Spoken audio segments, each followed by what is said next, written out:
I'm wondering if you think that there is the possibility, if you will, of some form of a mass extinction and what that might look like. Well, we know we're already suffering a mass extinction in terms of ecologically. I mean, that's already happening. And I think, and one of the things we looked at in my book was really that we're moving to a world of the secure and the dispossessed. And that kind of the dispossessed comes out, I think, I mean, there are two parts to that. One is that people, if they're dispossessed of their land or even a safe place to live because of climate change, or because of the violence that's coming out in terms of the kind of corporate oligarchs in Central America, where they're kind of forced to flee, which is often linked to things like corporate mining. You know, there's a whole bunch of factors that are making people dispossessed right now. And you're right, the healthcare is another part of this dispossession. I see that kind of shaping up in two ways. One is around making people, as I think it's Olufemi Taiwo, who's a Georgetown professor, talks about people being either hyper exploitable. You know, we want people to be exploitable. Yeah. And creating vulnerability, it means that you can exploit them. And that's very much part of the whole migration movement. We want people to, we actually, you know, corporations are quite happy to have undocumented workers in situations of vulnerability and illegality because they can exploit them, pay them crap wages, and also just make sure they can't form unions and all those things. Or hyper disposable, as in their lives won't matter. Some of them might be killed, but more often they will die. And we see that in places like, I see it in the European Union, where basically they've created the Mediterranean as a graveyard. And people are dying just trying to leave desperate situations. And so in that sense, whether that adds up to a mass extinction, it's certainly accelerating a kind of fortress world where some people are behind fairly secure barriers, protected, and others are outside and either very vulnerable or at risk of death. And that's certainly the case. I think in terms of the Gates decision, I think what I see there is part of this corporate, I'd say, kind of mythology. I mean, even corporations or Bill Gates need justifications and have an idea of why they do what they do. And I'm sure he thinks he's doing the right thing. But it very much fits in that corporate mythology that we keep the whole structure in place, but we are philanthropic. We show our generosity, but we don't do anything that will change the rules. So he put in a lot of his money into sending money to pay for vaccines for so on. But the moment you say, actually, the system needs to change, we need to change the intellectual property rights system, which is, of course, what Microsoft built its whole empire on, that's a line too far. And we see that going across in lots of things. So corporations are very much now, you know, they talk about woke capitalism, but corporations want to justify themselves. And they're selling themselves as social citizens. You see them more and more in global corporate governance. You know, COVAX, which is the way that the vaccines are distributed worldwide, is no longer run by the World Health Organization. You know, you'd have thought a global health thing would be responded by an intergovernmental forum. No, it's a multi-stakeholder forum where Bill Gates has a seat. Now, who elected Bill Gates? No one. He's just there because he's a donor. You look at the other people on that panel, quite a few are hedge fund managers. What on earth do they have to do with health? Is there a health union worker? Not one. Of course not. No. There are donor governments. And what they do is they create this mythology that they will roll out vaccines. There will be a certain amount, but it will be a fraction of what would happen if we had a public human rights response to the crisis. And that's what I see is going on, really, is this kind of, and we see it not just in COVID, in health. We've just been doing a bit of a survey at Transnational Institute of the emergence of multi-stakeholderism. It's the language, multi-stakeholder governance. Most people turn off. They don't know what that means. But basically it means... I mean, I can kind of figure out what it means, but it basically means that... we're an oligarchy. Basically, it's self-selected, and it's around voluntary measures, and it's philanthropic. So corporations, they set up a multi-stakeholder thing to look at child or slavery in mining. So they'll set up a forum where they'll have a mining company, they'll have one civil society representative to say that they represent whole civil society. They will have some corporate donors, and then they will come up with a solution. And that's increasingly how international governance has been done, whether it's on the internet, whether it's on health, whether it's on education. It's no longer going through international institutions like the World Health Organization or the Food and Agriculture Organization.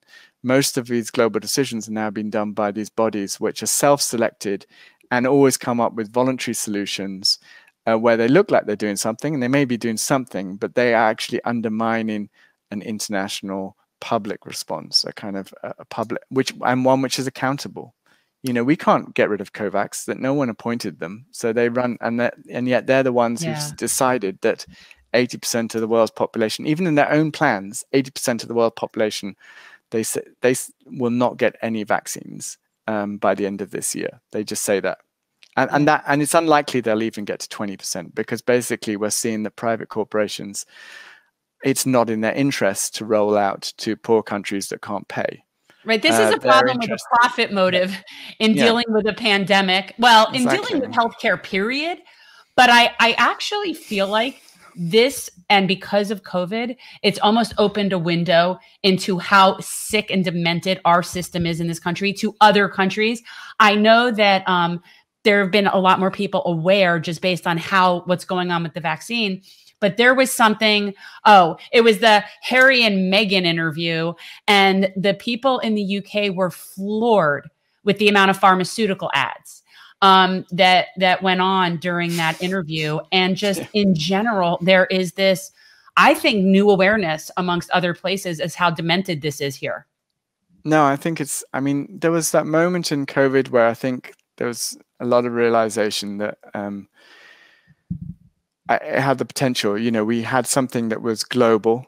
It didn't matter what class you were, you actually could be affected. You know, in fact, it started as a rich people's disease because it was the ones flying who kind of started to transmit it. And there was a sense that, and then there were governments taking actions like even forcing corporations to produce certain materials. You know, we had a kind of the use of the Defense Act here. There was a moment there that there was a window opened of a different way of responding to crisis, and a realization that this was a global crisis, that we needed public health responses to it.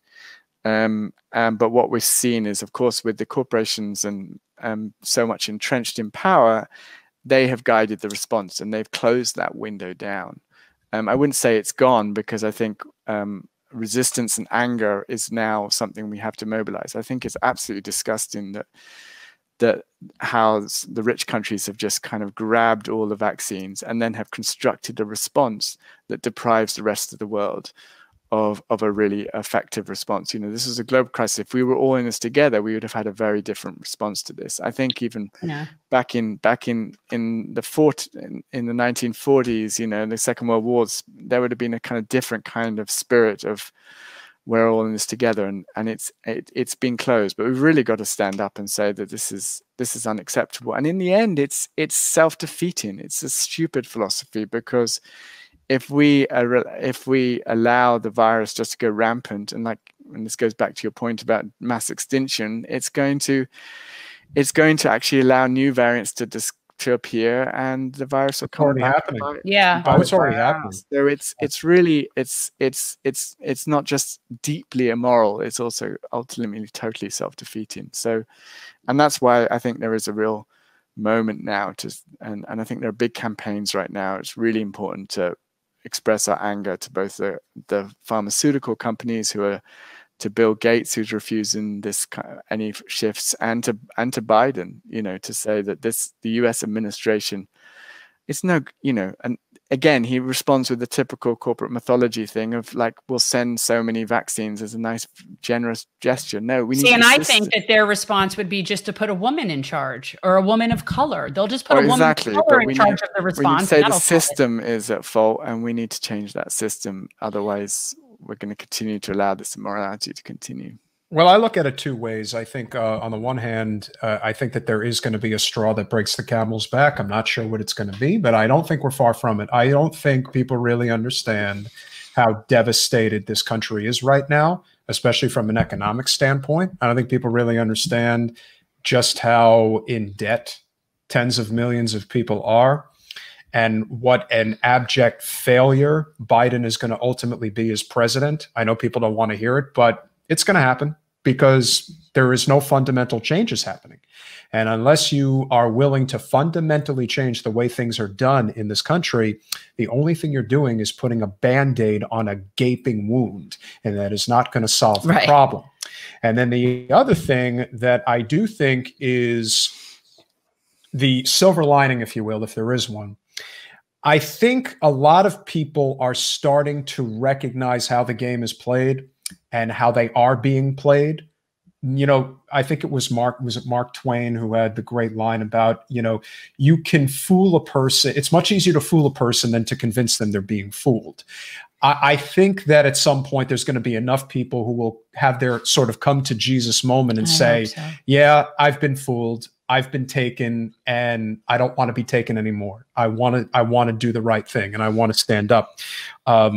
You know, this is one of the things, as you know, Jen likes to talk about. There is no point in not trying to build bridges with people that you have disagreements with on what are known as wedge issues. I always say progressives and libertarians have a lot more in common than they don't. And what they need to be doing is finding ways to come together rather than find ways to be separated. Well, we make everything partisan here, but the Democrats are proving over and over again that they are by no means any more favorable to any of the issues that we're talking about. So I think more people are waking up to that. What if it's a really big Band-Aid? Yeah, no, I mean, I would agree. I think the only warning I would put is that we're used to, especially on the left, I think we kind of predict the big crisis all the time. And sometimes it's just an unfolding, more gradual crisis that's less visible. So we don't necessarily have those. We expect the cataclysm, and actually the cataclysm is either hidden or gradual, and we're going to need to find the kind of the right places to fight. I can't predict whether we'll have. We know that there are real fragilities within the U.S. economy. I don't know yet whether that will lead to a crisis in the next couple of years. But it's obviously a daily crisis for so many people every single day. It's only at moments that hits the whole and rocks the whole system. It affects the most vulnerable people the most. And that's where we see like the biggest intersection, bringing it back to climate justice with, you know, yes, it will eventually happen to everybody, but it's sort of like we're fighting a clock as to when it's going to happen to the most vulnerable people. And can we fix it in time before it happens to everybody? And I think that a lot of people, it's starting to reach them enough that they're seeing it. I mean, I hope so. It shouldn't require that, but unfortunately it does. Nick, you've been... Thanks for watching.